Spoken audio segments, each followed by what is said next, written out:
eu estou em contagem regressiva para voltar para o Brasil. Tirei a minha cidadania, dei entrada no passaporte, agora eu só preciso que o passaporte chegue. Eu tenho que tirar uma nova versão do que seria tipo um CPF aqui, tá? Se chama Social Security. É basicamente o CPF deles, então eu tenho que ir lá nesse órgão para atualizar esse número, não sei como é que vai funcionar esse processo. Mas depois que isso acabar, eu posso ir, só que eu ainda não tenho certeza de quando o passaporte vai chegar e de quando eu vou poder ir nesse órgão e de quanto tempo vai demorar para eu conseguir atualizar esse número. Então, assim, isso aqui é a definição de limbo. Eu tô num limbo esperando. Eu sei que tá ali na esquina, tá quase chegando, tá muito perto, mas não chegou ainda. Não sei, a sensação é de que chega Natal, mas não chega a data que eu volto pro Brasil. E a espera tá me matando. Eu queria poder te dizer que não, tudo bem, eu tô de boa. E assim, até pouquíssimo tempo eu tava, mas agora tá me dando um ciricutico e eu tô começando a pensar que, cara, pelo amor de Deus, eu não aguento mais esperar. Eu quero ir logo, eu quero fazer as coisas logo. E eu, sinceramente, sou uma pessoa que eu tenho pressa. Eu sempre tive muita pressa. A pessoa ansiosa, obviamente, vai ter pressa. Eu não sei se eu já contei essa história em outro episódio, mas se eu contei, eu vou repetir, porque eu não lembro. Mas eu acho que não. Quando meu irmão nasceu, eu tinha 7 anos. E aí eu lembro de olhar pra ele e pensar, ok, ele é 7 anos mais novo que eu, e ele nasceu no ano 2000. Então, ou seja, se agora esse ano é 2024, quer dizer que ele vai fazer 24 anos. E eu achei muito bom, porque aí eu conseguia medir a minha idade a partir da idade dele, que eu nunca fui muito boa em matemática, né? Então, na minha cabeça era, ok, se em 2010 ele vai ter 10 anos, então eu vou ter 17, porque 10 mais 7, 17. E aí eu pensei, em 2020 ele vai fazer 20 anos e eu vou ter 27. E quando aquilo bateu na minha cabecinha de 7 anos de idade, eu fiquei horrorizada. Eu fiquei pensando, meu Deus, em 2020 eu vou ter 27 anos. Eu vou ser muito velha. Eu preciso fazer muitas coisas até chegar aos 27 anos. Porque na minha cabeça de 7 anos, quando eu chegasse no 27, eu já tinha que estar com absolutamente tudo, sei lá, feito. Era praticamente dali, 2 passos depois, era direto pro caixão, porque acabou tudo. Porque 27 anos era muito velho. E no mínimo, com 27 anos, isso queria dizer que eu ia ter que ter filhos com 27. Porque a minha mãe me teve com 27 anos. Então, na minha cabeça, obviamente, que se a minha mãe me teve com 27, eu teria que ter um filho com 27, então eu tinha que estar com tudo ali organizado, feito antes dos 27. E todo ano, sem sacanagem, todo ano que eu fazia aniversário, eu pensava, estou um ano mais perto dos 27.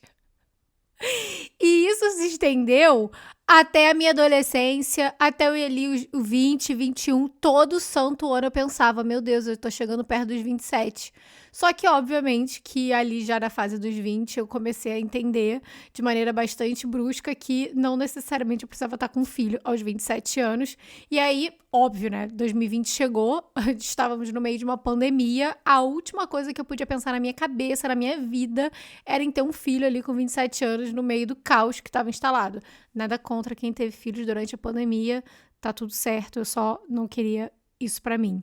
Aliás, eu não queria filho no modo geral naquele momento e eu percebi que estava tudo bem. De repente eu percebi que todo aquele alarde que eu tinha feito ali na minha infância, pré-adolescência, adolescência, com relação aos 27 anos, não fazia o menor sentido, porque 27 anos era ainda assim extremamente nova. Só que isso, eu não acho que isso gerou o gatilho, mas isso com certeza era um dos motivos pelos quais eu tinha muita pressa em tudo, em fazer tudo. Por exemplo, quando eu era criança, eu queria ser pré-adolescente logo. E quando eu era pré-adolescente, eu queria ser adolescente logo.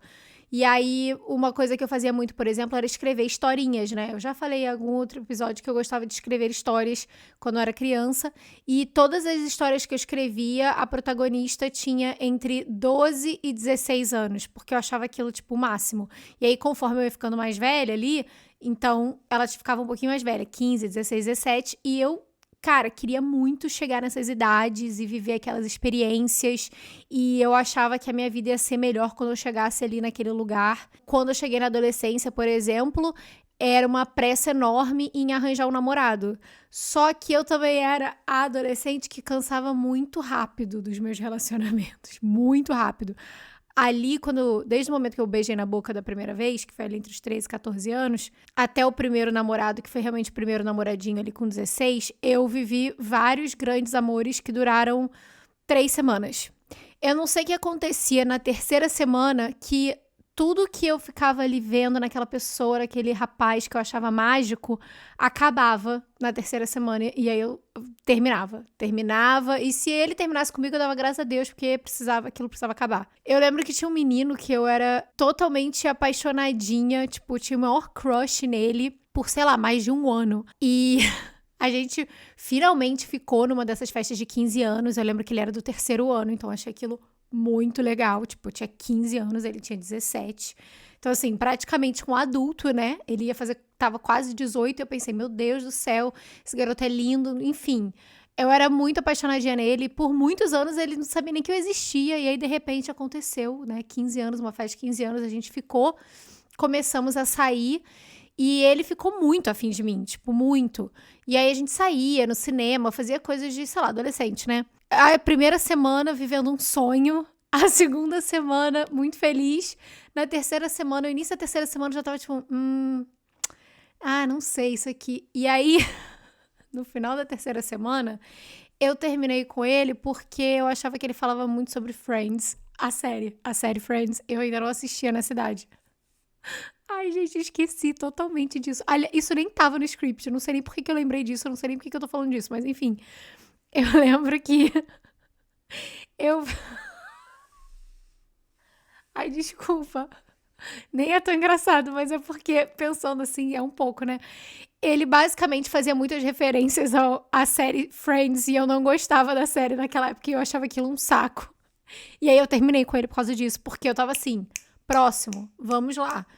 Muitas bocas a serem beijadas, muitos mini relacionamentos a serem colecionados ali.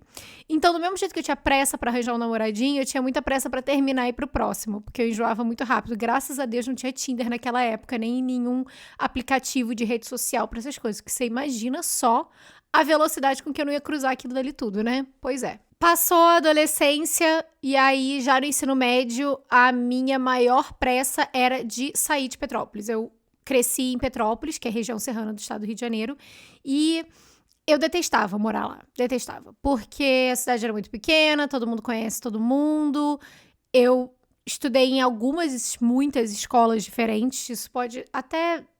Quem sabe não tem algum outro tema em que isso venha calhar, não é nesse tema, mas eu estudei muitas escolas diferentes, porque a minha mãe não me sossegava numa escola nenhuma. Não era porque eu queria sair da escola, era porque ela não sossegava eu numa escola só. Enfim, eu passei por várias escolas ali do núcleo de Petrópolis, das escolas particulares, então eu acabei conhecendo bastante gente e todo mundo se conhecia, era muita fofoca, muita picuinha e eu detestava o clima de Petrópolis, achava muito frio, muito chuvoso, sempre com aquela neblina, super deprê. Eu queria ir pro Rio de Janeiro. Eu nunca tinha morado no Rio de Janeiro, eu nunca tinha vivido a vida carioca. Inclusive, a gente ia pouquíssimo pro Rio de Janeiro. Mas ali eu já sentia, dentro de mim, essa coisa que talvez seja, sei lá, cósmica, de vidas passadas, não sei, de que eu precisava morar no Rio de Janeiro. Então, durante o ensino médio, estava com muita pressa de terminar logo e ir para a faculdade logo para eu poder me mudar para o Rio de Janeiro. E aí, me mudei, fui para o Rio. E aí, tinha pressa depois do estágio, de acabar logo e de fazer... E sempre tudo com muita pressa. Tudo muita pressa, porque... É a meta da meta que dobra a meta. Já falei sobre isso no episódio 11, se você ainda não ouviu. Feliz Quando, que é um dos episódios favoritos de vocês, de acordo com os relatórios aqui do Spotify. E também um dos meus favoritos. Então, se você não escutou, eu recomendo muito o episódio 11 do Feliz Quando. Mas, basicamente, o que eu tô querendo dizer aqui é que eu sempre tive muita dificuldade em estar aqui agora. Porque a gente já tá sempre olhando pro próximo passo, pra próxima coisa, próximo objetivo. E, em certa maneira, isso não é uma coisa ruim, e eu vou chegar lá. Mas, obviamente, também não é uma coisa 100% legal, porque a gente acaba nunca conseguindo estar satisfeito e em paz no momento que a gente tá vivendo. Até porque... Independente de você ser uma pessoa que inerentemente sente mais pressa do que outras, todo mundo aqui vive numa cultura que demanda pressa. Vamos combinar. E isso é uma pressa de vida e pressa diária. Porque pensa bem, Quantas vezes você não acorda de manhã e você abre o celular e você já tem 37 e-mails pra responder, 57 mensagens no WhatsApp, 22 DMs no Instagram e é tudo pra ontem. Porque todo mundo precisa de tudo pra ontem. Tá todo mundo ali tentando resolver todas as urgências e você absorve aquilo. Eu sou aquela pessoa que, por muito tempo, e isso é uma coisa que eu tô trabalhando ainda comigo mesma, mas que eu acho que eu tô começando a melhorar. Por muito tempo eu tomava as urgências dos outros como urgências minhas. Então, tipo, se aquela pessoa precisava daquilo agora, então automaticamente eu tenho que parar tudo pra dar pra aquela pessoa que ela precisa. Então, basicamente, sempre rola essa pressa da gente achar que as demandas dos outros têm que ser demandas nossas, quando, na verdade, muitas das vezes não tem que ser, e, na verdade, não é urgente. A única coisa que tem que ser configurada como urgente é se, tipo, caraca, se eu não resolver isso agora, alguém vai morrer, ou vai perder o emprego. Tipo, tem que ser uma coisa muito traumática e muito grande pra necessariamente ser configurado como uma urgência.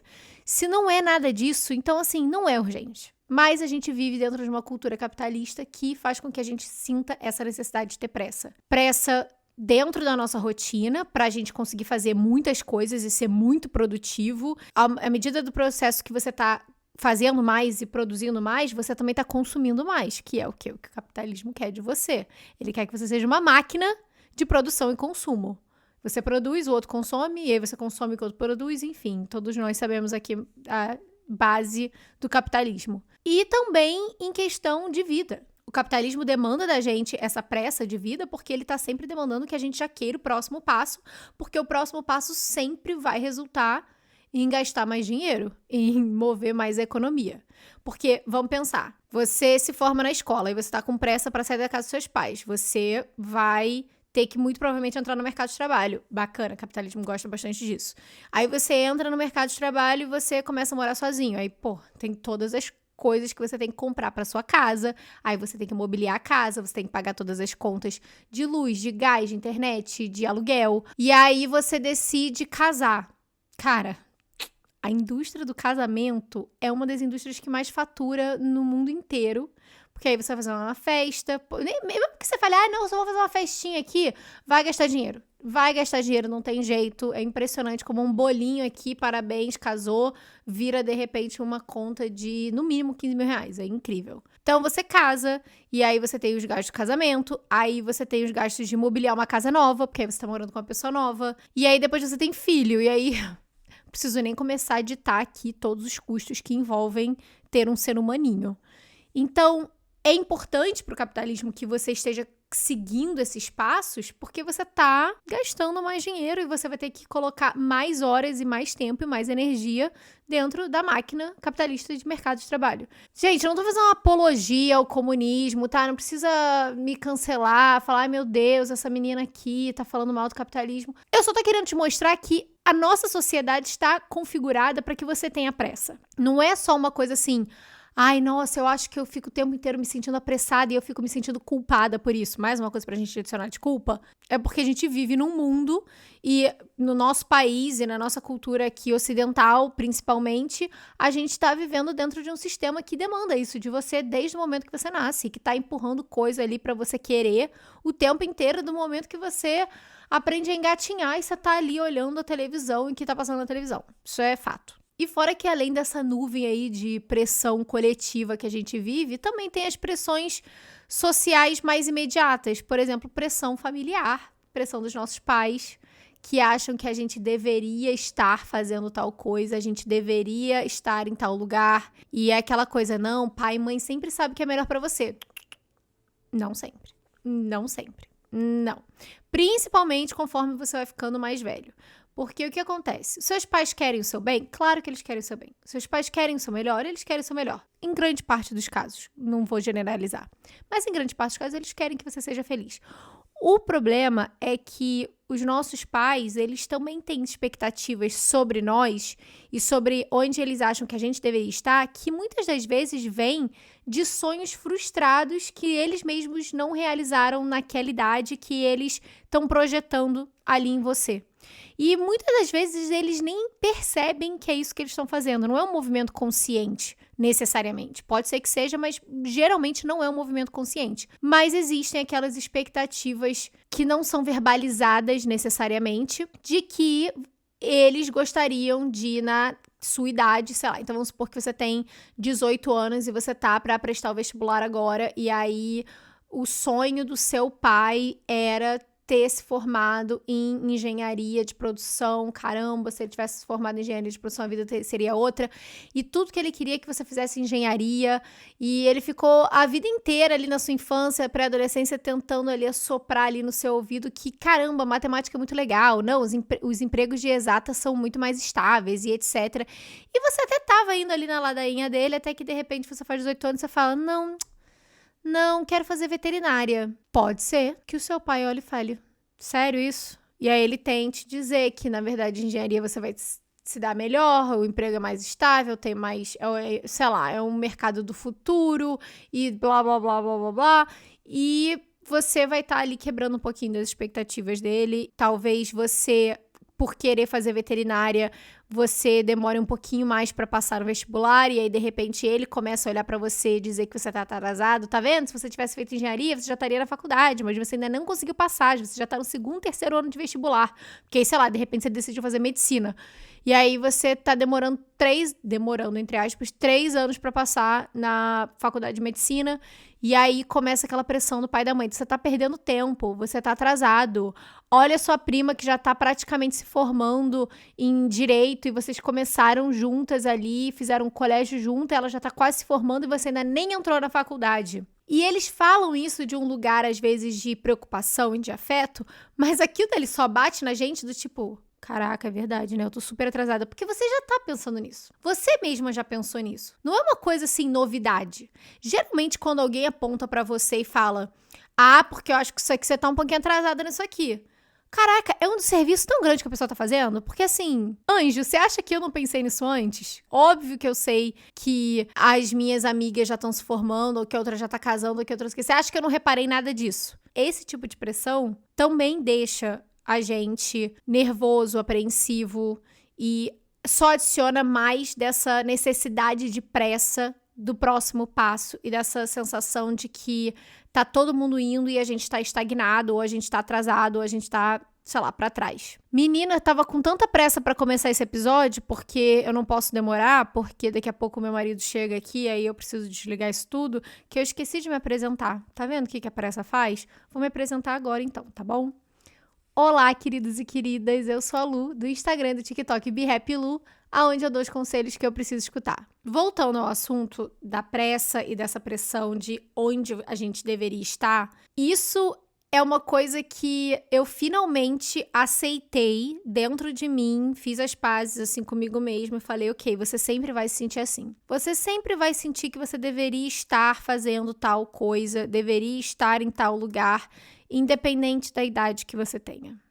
Quanto antes você aceitar isso, mais rápido você vai ficar em paz com isso. Porque aí a pressão diminui. Porque nos meus 20 anos, a pressão dos 20 foi uma coisa que veio pra mim como um trem batendo de frente na minha cara. Fiz um episódio falando sobre coisas que eu gostaria de ter ouvido no início dos meus 20 anos. É o episódio 5. Se você tá aí sofrendo a crise dos 20, vai lá escutar. Mas essa crise dos 20 anos e essa necessidade de ter pressa para resolver várias coisas me atingiu muito e bagunçou totalmente a minha saúde mental. Foi quando eu sofri as piores crises de ansiedade, foi quando eu tive crise de pânico, foi quando eu tive um transtorno alimentar, enfim, foi tudo ali entre os 20 e os 25 anos que foi assim, uma lapada na minha cabeça, na minha cara, que foi difícil de navegar. O que eu entendo agora, entrando nos 30, é que, cara, cada década da sua vida vai ter pressões diferentes em cima de você, expectativas diferentes de onde você deveria estar. Ali nos 20 anos, eu acho que a maior expectativa é mais em relação à carreira, é sair da casa dos pais, talvez começar um relacionamento. Mas ali para os 20 anos pode ser que comece alguma falação de filho, assim, mas eu acho que ainda é bem suave. Talvez mais para o final dos 20 já venha aquela pressão de casamento, caso você não tenha casado, principalmente se você tá solteira, né, com 28, 29 anos, já começa meu Deus, você não vai casar? Porque daqui a pouco tem que ter filho. Aí sim já começa aquele blá blá blá. O início dos 20, eu realmente acho que a maior pressão é com relação ao que você vai fazer da vida, carreira, seja bem-sucedida, saia de casa, vá pagar suas contas, enfim, resolva a sua vida adulta. E agora, entrando nos 30, eu tô reconhecendo outras pressões que eu já sabia que estavam ali sussurrando no meu ouvido, mas que o que era um sussurro tá começando a virar um ruído e daqui a pouco vai ser, assim, ensurdecedor, eu não tenho dúvida nenhuma. Agora é outro tipo de expectativa que as pessoas têm. As expectativas que eu vejo com relação a mim, a minha vida e ao meu marido mas quando é que vocês vão sossegar em algum lugar? Essa é a primeira, porque a gente tá sempre em algum estado diferente ou morando em um lugar diferente. Os últimos 2, 3 anos a gente passou metade do ano num lugar, metade no outro. E a gente não tem casa própria. A gente não tinha nem um apartamento alugado até então. Aluguei meu apartamento no Rio de Janeiro. Aí agora, finalmente, posso dizer que eu tenho apartamento. Ainda não... Só final de fevereiro que eu entro, mas tá alugado. Mas enfim, até pouquíssimo tempo atrás, literalmente até uns 2 meses atrás, nem apartamento alugado eu tinha. Essa pergunta do quando é que vocês vão sossegar e criar raízes em algum lugar é provavelmente a pergunta que mais fazem pra mim e pra ele. Claro que a minha intenção é criar raízes de volta no Brasil, no Rio, mas te dizer com 100% de certeza que isso vai acontecer, eu ainda não tenho como te dizer. Você pode talvez me perguntar daqui a 1 ano e eu consiga ter mais segurança em dizer que sim. Mas até agora é o que eu quero, não sei se é o que vai acontecer. E o nenenzinho, o filhinho, ai, vocês iam ter filhos tão lindos. Ah, mas você não quer ser mãe? Claro que você quer ser mãe. Ah, não fala assim, toda mulher quer ser mãe. É porque você não teve ainda. Quando você tiver, você vai amar. E eu acho isso complicado, muito complicado, porque assim, é uma roleta russa, né? Uma coisa é a mulher que tem esse desejo de ser mãe, que sente que, eu tenho muita vontade de ter filho, eu tenho um instinto materno, eu só não estou preparada agora, preciso esperar mais um pouco, mas com certeza vou ser mãe. Beleza? Só que tem a questão das vezes a mulher falar, olha, na verdade eu não tenho certeza se é isso que eu quero. Eu não tenho certeza se eu tenho um instinto materno. Eu não tenho certeza se isso de fato vai crescer um sentimento maravilhoso quando eu tiver um filho. Claro que se algum dia eu acabar engravidando, eu espero que de fato seja isso que vai acontecer e talvez seja realmente isso que vai acontecer. Mas assim, dizer que eu tô pronta pra chegar e tirar o meu DIU, que está dentro do meu útero agora e que tem mais 2 anos de validade, tirar o meu DIU por conta própria e entregar na mão de Deus e falar, não, tudo bem, se eu engravidar, engravidei, eu não tô preparada pra isso ainda. Mas aí eu escuto de familiares, de amigas que já tiveram filhos, até da minha ginecologista, cara. Eu fui na ginecologista ano passado pra fazer um preventivo, né, e ver se tava tudo certo, e aí ela tava vendo o meu DIU e ela falou, nossa, a gente botou em 2016, né, então daqui a pouquinho a gente vai ter que tirar. Olha, eu acho que na verdade talvez... Aí ela começou a fazer uma conta, uma matemática ali na minha frente, que basicamente o que ela quis dizer no final foi, acho que a gente podia tirar agora, que aí você vai ter o filho na hora certa. E eu fiquei tipo, amada, eu só vim aqui fazer um preventivo, eu só queria saber se tá tudo bem aí embaixo na minha bebinha. Era só isso que eu queria fazer. E eu saí de lá com uma crise existencial. E é claro que ficar sendo refém desse tipo de comentário é difícil, e eu acho que vai ficar cada vez mais difícil dessa coisa do, o relógio biológico, que... Eu entendo que é uma coisa que de fato existe, mas eu não consigo conceber que em 2024, com a tecnologia, medicina e, sei lá, inteligência artificial, Bitcoin, tudo que a gente tá vivendo agora, que eu não posso esperar mais um pouco pra ter um filho. Eu acho uma palhaçada que a mulher, depois de 35 anos, é considerada uma gravidez geriátrica. A minha amiga acabou de ter um filho aqui nos Estados Unidos, ela tá com 39 anos, ela teve a bebezinha dela tem 2 semanas, e ela faz 40 agora em março. E ela tá, assim, maravilhosa, cheia de vida, vitalidade, linda, saudável, enfim, tudo. E ela teve que ficar escutando por 9 meses que ela tinha uma gravidez geriátrica. Eu acho isso uma palhaçada, particularmente. Então, assim, eu acho que a gente podia normalizar, tornar a gravidez geriátrica algo, sei lá, depois dos 40 e não depois dos 35. Ou então depois dos 45, porque aí realmente, de fato, caramba, perigando. Mas eu acho que é tão mais normal hoje em dia mulheres com 40 anos terem o seu primeiro filho. Porque uma coisa eu realmente acho, desespero não é uma boa tática de motivação. Pode funcionar como motivação? Pode funcionar como motivação. Se você estiver desesperado para sair do lugar em que você se encontra, se você tá num lugar que você não gosta, ou num ambiente que te faz se sentir mal, num relacionamento tóxico, num emprego que tá acabando com o seu psicológico, enfim, se você sente que você chegou no fundo do poço, às vezes é chegar nessas situações que te causa aquele desespero interno e aquela pressa para mudar para ontem. Eu entendo que em certos casos cabe usar o desespero como motivação para ir para o próximo passo. Mas no geral, em termos assim de vida normal, sem pensar nesses casos mais extremos, eu acho que existem tantas outras maneiras de se sentir motivado que não elevam seu cortisol e que, na verdade, vão te trazer muito mais inspiração para fazer coisas muito mais legais e num tempo que faça sentido para você. E você vai estar fazendo pelos motivos certos e você vai estar conseguindo aproveitar o processo. Porque quando a gente tá sempre com pressa, a gente acaba também pulando etapas ou simplesmente não dando valor às etapas que são, na verdade, super gostosas de serem vividas.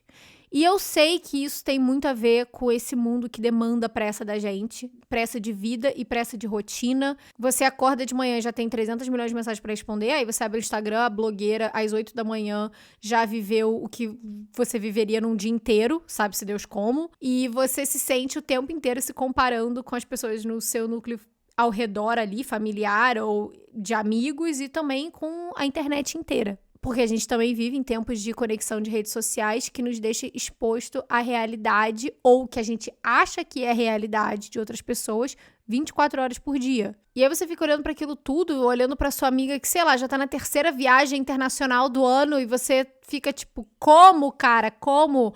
Eu tô aqui dividindo meu celular em 24 vezes sem juros. O que tá acontecendo? Eu não sei o que eu vou fazer da minha vida amanhã. Eu terminei um namoro que eu achava que ia ser o cara da minha vida. Eu voltei para casa dos meus pais.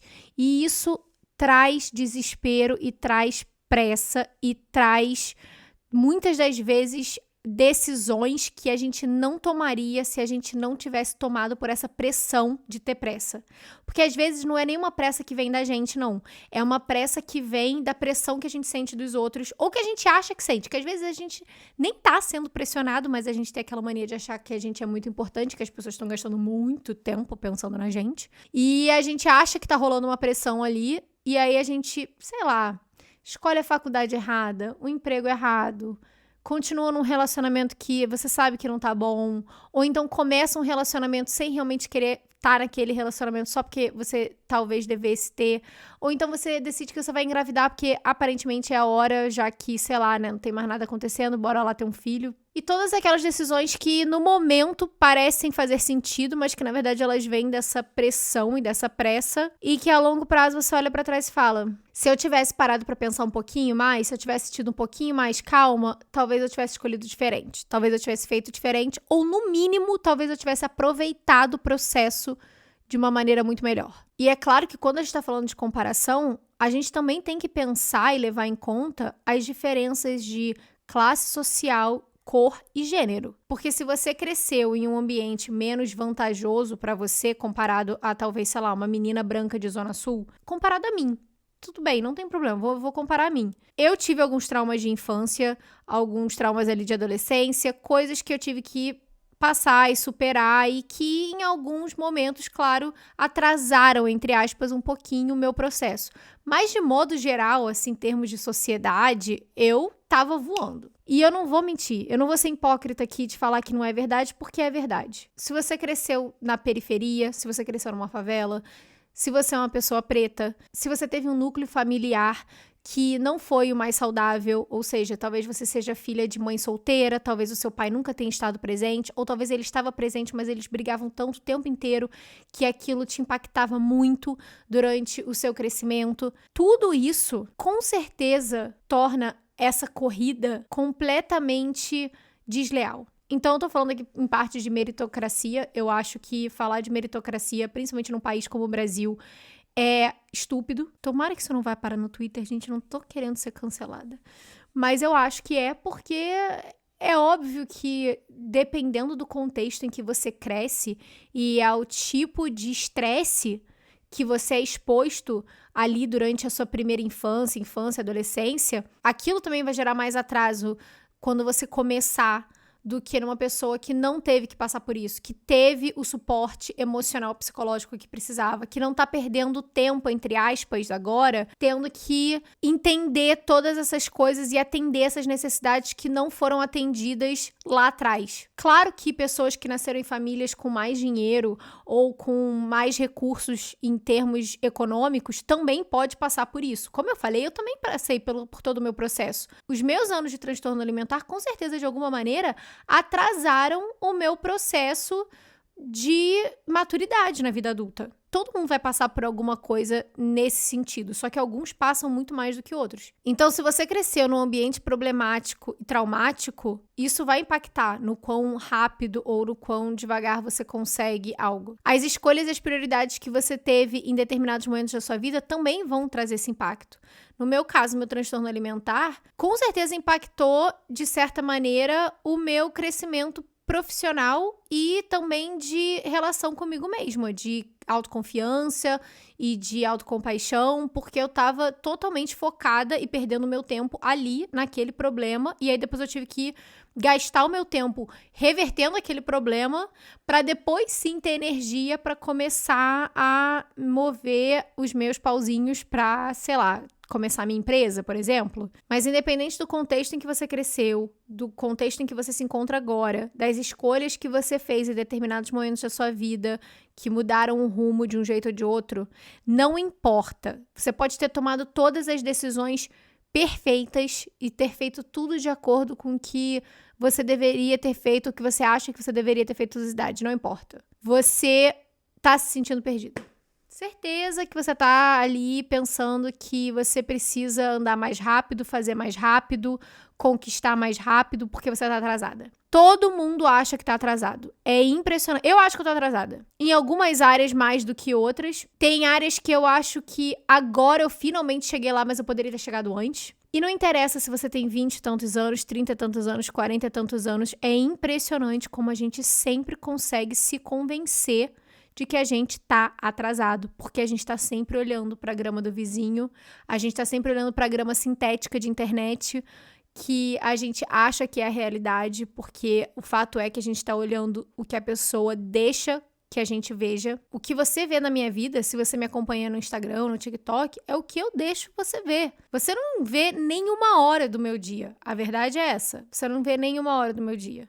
E tem coisas que acontecem na minha vida que eu não tenho vontade ou não sinto necessidade de dividir. E eu divido o que eu acho que é legal, o que eu acho que vai motivar, o que vai inspirar. E às vezes isso inclui também eu chegar pra vocês e falar com vocês quando eu tô me sentindo triste, quando eu tô me sentindo ansiosa, quando eu tô me sentindo estressada, porque eu sei que isso também ajuda. Mas tem muitas coisas, às vezes, que acontecem que poderia dividir e talvez até ajudasse outras pessoas, mas eu não me sinto à vontade pra fazer isso, não acho que eu precise fazer isso, apesar de eu gostar de postar nas redes sociais e falar com vocês aqui, eu também me considero uma pessoa privada e eu gosto de manter a minha vida particular. Então, o que você tá vendo, mesmo essas pessoas que gostam de postar stories o tempo inteiro, ainda assim elas estão mostrando só o que elas querem. E elas também estão se sentindo atrasadas quando elas se comparam com outras influencers e outras blogueiras.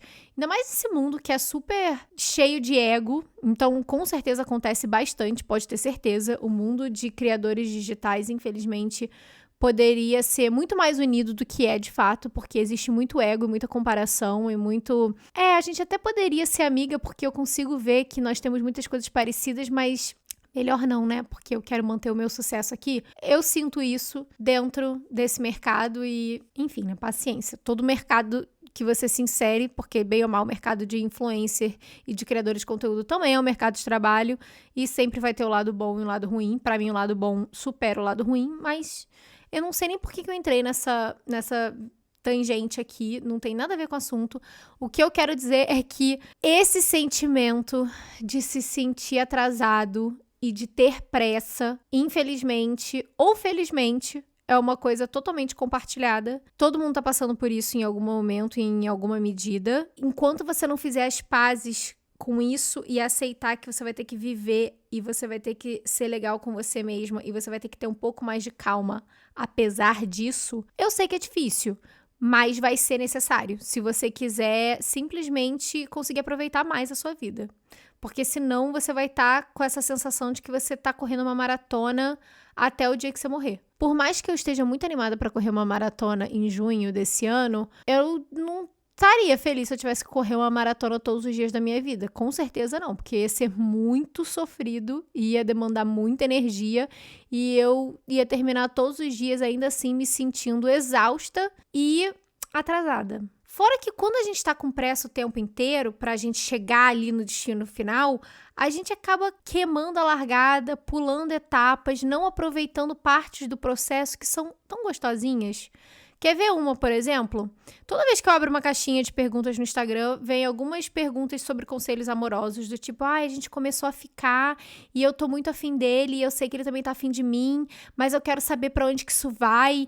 E aí, sei lá, outra pergunta é, sei lá, início de namoro. É porque a gente começou a namorar agora, mas aí eu quero saber dele se ele me ama mesmo, ou então, quando a gente vai morar junto. E é sempre, tipo, com uma vontade de já chegar logo no próximo passo, para ter alguma coisa mais consistente, talvez. Eu entendo essa necessidade de sentir segurança quando a gente tá apaixonado. Óbvio que eu entendo. Pelo amor de Deus. Mas é tão gostosinho o início do relacionamento, quando a gente ainda não tem tanta certeza, quando você fica pensando, meu Deus, será que ele vai mandar mensagem? Aí você recebe a mensagem, você sente aquele friozinho na barriga e de se encontrar. Tô falando isso com uma pessoa que já tá junto de outra pessoa há 10 anos. Tem muitas coisas maravilhosamente positivas de você construir uma relação de uma década com uma pessoa. Meu marido é a pessoa que eu mais me sinto confortável no mundo. Assim, a gente é 100% a gente um com o outro, pro bem e pro mal. Mas é óbvio que eu sinto falta, às vezes, dessa sensação de primeiro encontro, de primeiro beijo, de todas as primeiras vezes e de todos os sentimentos que vêm de um relacionamento que tá começando. Cara, eu nem lembro direito como que é isso, sinceramente. Mas eu lembro de gostar bastante. Eu gostava tanto que eu não conseguia ficar mais de 3 semanas com a mesma pessoa, porque eu já queria esse sentimento de novo, no caso. Então, tentar pular essas fases pra chegar logo no pedido de namoro, e aí chegar logo no morar junto, e chegar logo no casar, e chegar logo no ter filho, tá bom, cara, o tempo vai passar de qualquer maneira. Essas fases, elas vão acontecer de qualquer maneira e vai acabar de qualquer maneira. Não acabar no sentido do relacionamento acabar, necessariamente. É acabar no sentido de que você vai chegar nessa fase que eu tô agora, por exemplo, de estabilidade no relacionamento, 10 anos juntos. E muito provavelmente você vai olhar e você vai falar a mesma coisa que eu agora. De tipo, é muito legal estar com essa pessoa há tanto tempo, mas eu sinto falta do início de um relacionamento. Porque é impressionante, a gente sempre sente falta do que a gente não tem, né? A gente sempre quer o que a gente não tem. Mas a gente acaba pulando essas fases da nossa vida, ou querendo que passe logo, pra só depois olhar pra trás e falar, nossa, que saudade disso. Cara, quando eu era criança, tudo que eu queria era ser adolescente. E hoje em dia eu morro de saudade de ser criança. Hoje em dia eu morro de saudade de pensar nas minhas férias de janeiro na piscina de plástico da casa da minha avó, em que a gente ficava brincando o dia inteiro, sempre ficava queimada com insolação, porque nunca passava protetor solar direito. E aí, quando dava umas 5 horas da tarde, eu ia pra minha casa de novo, eu só atravessava a rua, porque a casa da minha avó era na mesma rua, assim, então só tinha que sair da casa dela, atravessar a rua e ir pra minha casa. E aí eu tomava um banho, pegava um todinho gelado, 2 pãezinhos bisnaguinha, que eu botava bastante requeijão e presunto, e aí eu sentava no sofá pra ler o meu livro do Harry Potter novo, que eu tinha acabado de ganhar de Natal. Só de falar isso me dá vontade de chorar de saudade. Me dá vontade de chorar de tanta vontade de reviver aquilo. E quando eu vivi aquilo, eu queria só ser mais velha, eu só queria ser adolescente, eu queria ser mais legal. E aí agora, se eu for olhar pra trás e pensar na minha adolescência, cara, eu lembro de sair da escola sexta-feira e tinha uma rua específica na minha cidade, ali em Petrópolis, que todos os adolescentes saíam das escolas e iam pra aquela rua, ficar andando pra cima e pra baixo, ficar sentada no banquinho, enfim, coisa de cidade pequena. Mas ali rolavam tretas, rolavam brigas, rolavam beijos apaixonados. Tudo que podia acontecer de maravilhoso, incrível dessa fase social da adolescência acontecia naquela rua, sexta-feira depois da escola. E que saudade de viver aquilo. Mas quando eu tava ali, eu queria chegar logo na faculdade, logo pro Rio. Tá entendendo? Que eu poderia ter vivido mais e aproveitado mais essas partes do meu processo. E que isso não quer dizer que eu não aproveitei. Claro que eu aproveitei, mas eu poderia ter aproveitado mais, sem tanta vontade de que acabasse logo. E aqui estou eu, com 30 anos, morrendo de pressa de ir embora daqui dos Estados Unidos e ir logo pro Brasil e começar minha vida nova no Brasil. E eu tenho certeza que daqui a um tempo eu vou olhar pra trás e vou falar, poderia ter aproveitado mais o meu tempo ali nos Estados Unidos. Não com necessariamente a vontade de voltar, sinceramente, mas poderia ter aproveitado mais, poderia ter dado mais valor. Se tem uma coisa boa que você pode tirar disso tudo, caso você esteja com esse sentimento de pressa, de que você tem que dar o próximo passo, e mesmo talvez você nem sabendo necessariamente qual é esse próximo passo, mas você está sentindo essa pressa, esse desconforto de estar estagnado, o bom disso é que isso daí é a vida, é você, é o seu inconsciente, subconsciente, seu cérebro, seu espírito, Deus, o que você quiser botar aí. É a vida te falando que você precisa dar o próximo passo. Aí você vai falar, ai Luan, mas eu tenho medo, e se der errado, e se eu não conseguir? E aí eu vou te devolver com, e se der certo? E se você conseguir? Porque do mesmo jeito que pode não dar certo, pode dar certo, mas dos dois jeitos, o único jeito de você descobrir é fazendo, é tentando, é indo lá dando a cara a tapa.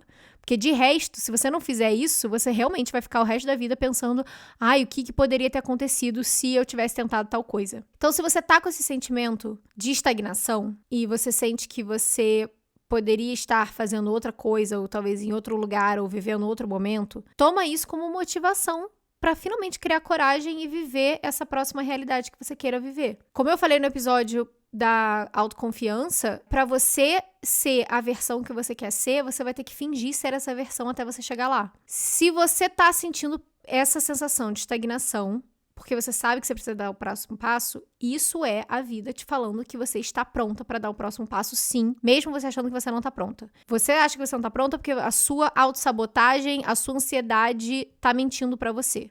Você está pronta. É por isso que você sente essa urgência de começar a dar o próximo passo. Agora, se a sua pressa é por simplesmente estar sempre se comparando ao outro, e aí pode ser que, por exemplo, você tenha decidido que depois da faculdade você queria ingressar num mestrado e num doutorado, enquanto isso você tá vendo outras amigas suas que, em vez de seguir esse mesmo caminho acadêmico, decidiram logo começar a trabalhar no mercado de trabalho, a outra abriu uma empresa, a outra virou mãe, casou, e são todas realidades diferentes da sua, né?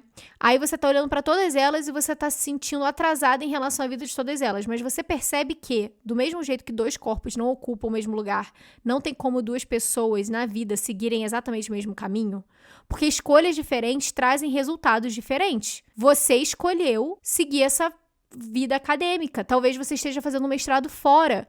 E talvez uma dessas amigas esteja olhando para sua vida e pensando, caramba, talvez se eu tivesse feito aquele mestrado na Espanha, né, eu poderia estar, sei lá, vivendo num continente diferente, poderia estar vivendo coisas diferentes. Porque, eu já falei, a gente tem sempre essa mania de sentir falta daquilo que a gente não tem. A gente só quer o que a gente não pode ter ou o que a gente não fez. É uma falta que é um vazio que não vai embora nunca e a gente fica sempre achando que não importa o que a gente faça, que escolha a gente tome, qual rumo da nossa vida a gente dê e o quanto a gente esteja progredindo ali, a gente sempre sente esse vazio constante porque a gente tá sempre olhando pro que a gente poderia ter tido se a gente tivesse feito uma escolha diferente. Só que se você tivesse feito uma escolha diferente, você não teria as coisas que você teria agora. Você não seria a pessoa que você é agora, você provavelmente não teria pessoas na sua vida que você ama, que você tem porque você fez essas escolhas. Então, ficar se martirizando e se sentindo atrasado o tempo todo, simplesmente porque você acha que você deveria ter feito escolhas diferentes, cara, isso daí é um tiro no pé, porque você sempre poderia ter feito escolhas diferentes.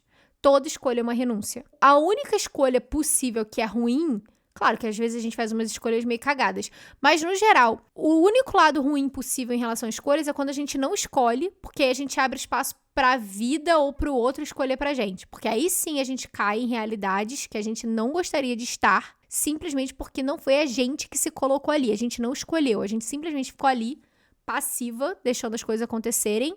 E aí a vida se encarregou de escolher, outra pessoa escolheu.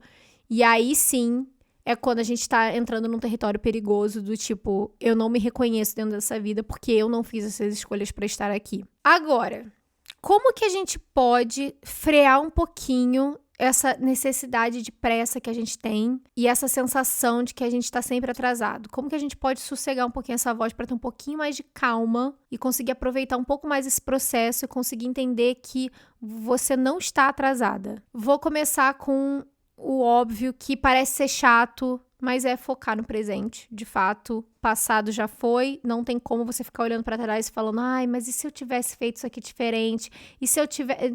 Amiga, passou, acabou. A única coisa que você pode fazer é olhar pro passado e pensar, quando eu escolhi aquela coisa ali, eu não gostei daquilo. Então agora eu vou fazer diferente. Agora eu vou escolher diferente porque eu sei que aquilo dali que eu escolhi antes não fez bem pra mim. E o futuro, você pode ficar pensando, eu quero que tal coisa aconteça. Eu quero... Tudo bem, legal, é bom porque aí você começa a traçar objetivos. Mas para você chegar nessa ideia de futuro, você precisa começar a focar no aqui e agora para dar os passinhos que você precisa para chegar lá. E o fato é que você pode querer muito uma coisa, só que às vezes a vida acontece, coisas acontecem. 90% das coisas com que a gente tem que lidar no nosso dia a dia são, na verdade, coisas que estão fora do nosso controle. Você já parou pra pensar nisso? Que quase tudo que acontece na nossa vida cotidiana são coisas que fogem do nosso controle, porque tem a ver com a reação de outra pessoa. Então, sei lá, amanhã eu decidi que eu vou correr 10 quilômetros. Só que pode ser que eu acorde amanhã com cãibra na canela, pode ser que esteja chovendo horrores, pode ser que o meu marido precise que eu faça alguma coisa, pode ser que um cliente tenha um problema bizarro e eu tenha que resolver essa urgência. Você tá vendo quantas coisas podem acontecer que estão totalmente fora do meu controle? Eu sei que eu quero correr, mas tem um monte de coisa que pode acontecer que pode acabar com os meus planos e eu não posso fazer nada. E não adianta ficar sofrendo em antecipação, porque eu não tenho controle sobre isso. A única coisa que eu tenho controle é que eu espero poder estar correndo amanhã. Com planos maiores é a mesma coisa. Você pode ter esses planos maiores, mas você também tem que entender e segurar a onda de que coisas acontecem. Enfim, focar no presente. Como que foca no presente? Mindfulness, meditação, respiração. É chato, é chato. Eu, sinceramente, tenho muitíssima dificuldade de fazer tudo isso, tá bom? Já falei pra você que eu dou os conselhos que eu preciso escutar, não falei? Então pronto, só tô falando aqui em voz alta que eu preciso ouvir. Mas de fato, quando você começa a entrar nesse espiral de e se, ai meu Deus, e todas aquelas coisas que a sua ansiedade tá falando na sua cabeça, nessa hora é muito importante você voltar pro aqui e agora e dar uma respirada. Tem um exercício que eu aprendi há bastante tempo atrás na terapia, que é de 5 coisas. Eu não lembro qual é o nome do exercício não, tá? Mas é basicamente o seguinte. Quando você tá entrando nesse espiral de ansiedade, você sente que você tá com esses pensamentos repetitivos e você tá começando a entrar meio que em pânico, você para e observa 5 coisas e você vai ditar 5 coisas que você vê ao seu redor. Então, eu tô olhando aqui ao meu redor, eu posso dizer computador, garrafa d'água, buquê de flores, câmera, luz da câmera, acho que foram 5. E aí eu tô falando, você pode falar em voz alta, você pode falar na sua cabeça essas 5 coisas. Depois você vai falar 5 coisas que você pode tocar. E aí você toca meu rosto, meu nariz, meu joelho, minha boca, meus ombros. E você toca essas partes do seu corpo. E depois disso você inspira 5 vezes, bem profundo, solta devagar. E basicamente você tá regulando seu sistema nervoso, voltando ao presente, mostrando pra sua ansiedade que você tá aqui agora. E que agora não tem nada acontecendo, tá tudo bem. Você tá nesse momento. Isso já me ajudou inúmeras vezes, principalmente na época que eu tava tendo muitas crises de pânico. Eu não posso te dizer a preciosidade que foi aprender esse exercício toda vez que eu sentia que eu tava começando a entrar numa possível crise de pânico. Vale muito a pena fazer isso. Focar naquilo que você pode controlar e que esteja ali no seu controle imediato. Então, por exemplo, fazer uma lista de tarefas diárias com as coisas que você precisa fazer. Quando a minha ansiedade tá muito exacerbada, eu me agarro à minha lista de prioridades diárias como se eu tivesse, assim, me segurando pela minha vida. Então, eu não quero saber o que vai acontecer amanhã, não quero saber o que vai acontecer no final de semana, eu quero saber o que vai acontecer hoje. Hoje eu vou acordar e eu tenho que fazer isso, isso, isso, isso. E aí, a cada coisinha que eu faço, eu vou lá, tique, tique, tique. E é muito maravilhoso, porque eu me sinto extremamente produtiva, eu sinto que a minha vida está caminhando, eu sinto que é o Brasil que deu certo, sabe? Pra isso, você tem que fazer uma lista realista, tá bom? Não adianta você querer colocar 48 coisas e dizer que 48 coisas são prioridades, porque, meu anjo, não é, né? Então, você vai colocar nessa lista, no máximo, 5 coisas, tá? No máximo 5.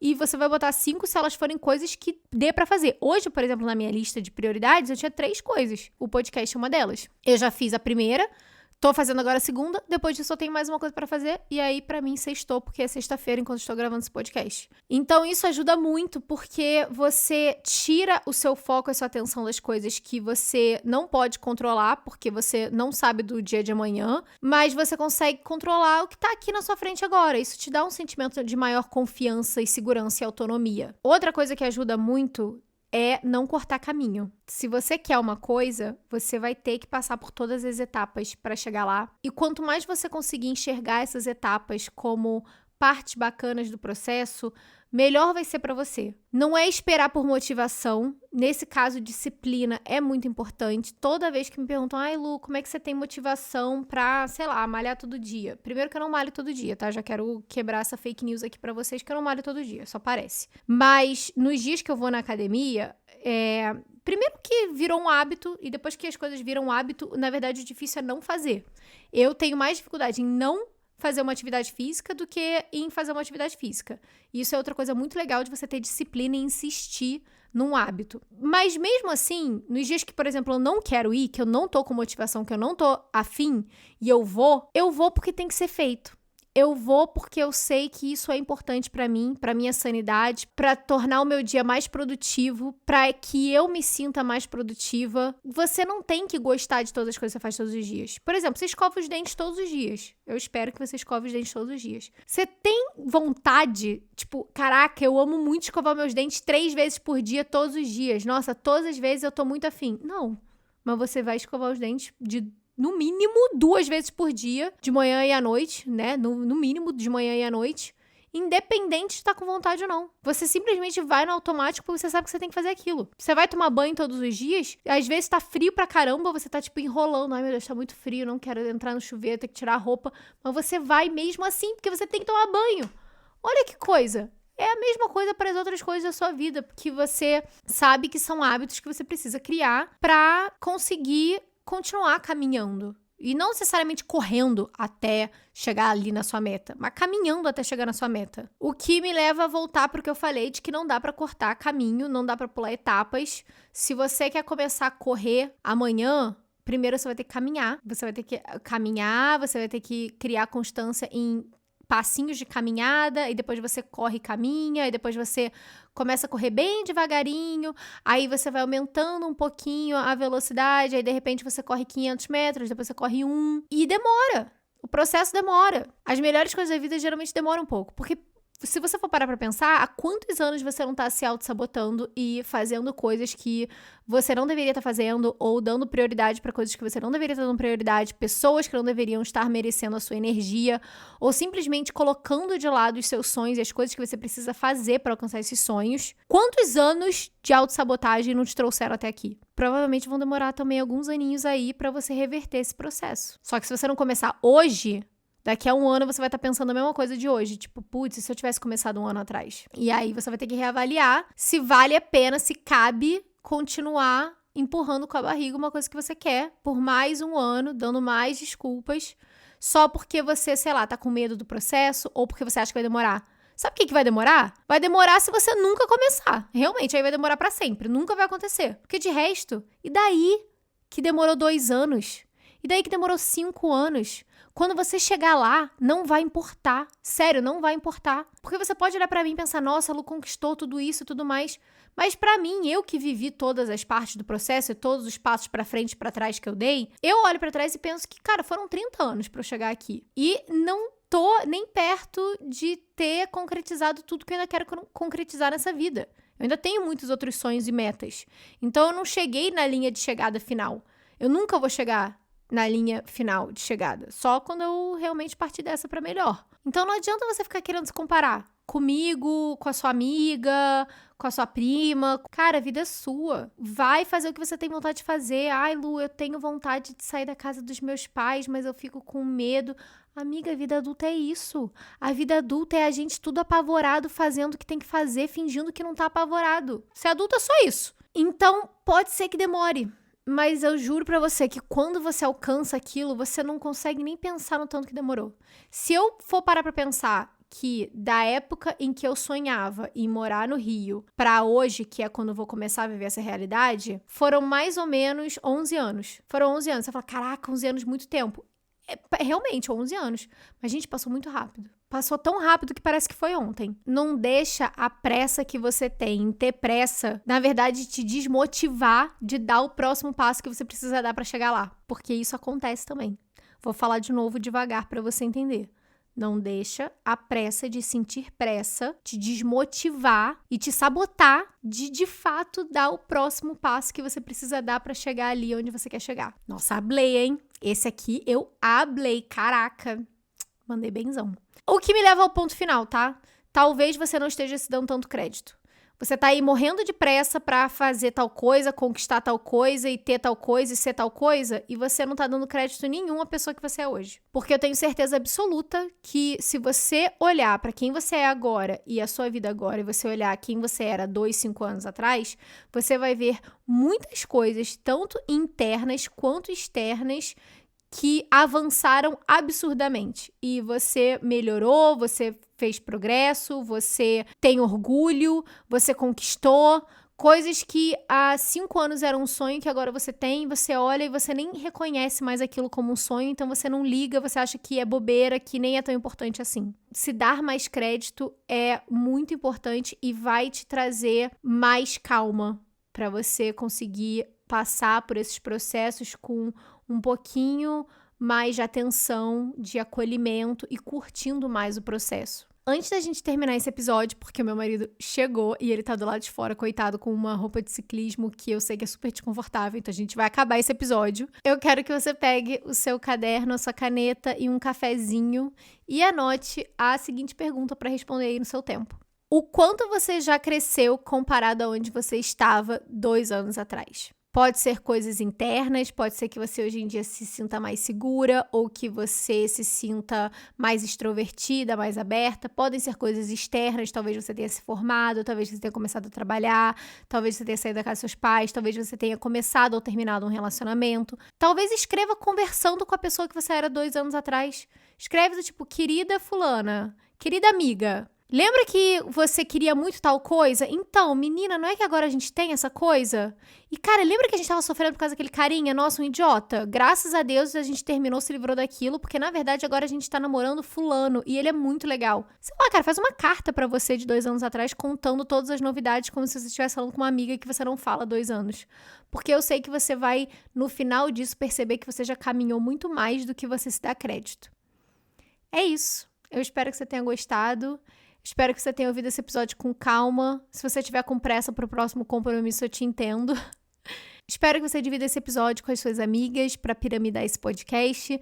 Deixa aí um comentário dizendo o que você gostou desse episódio, porque ajuda o Spotify a entender que você curte esse tipo de podcast e aí ele passa para as outras pessoas. E é isso. Até semana que vem. Beijo de luz. Tchau!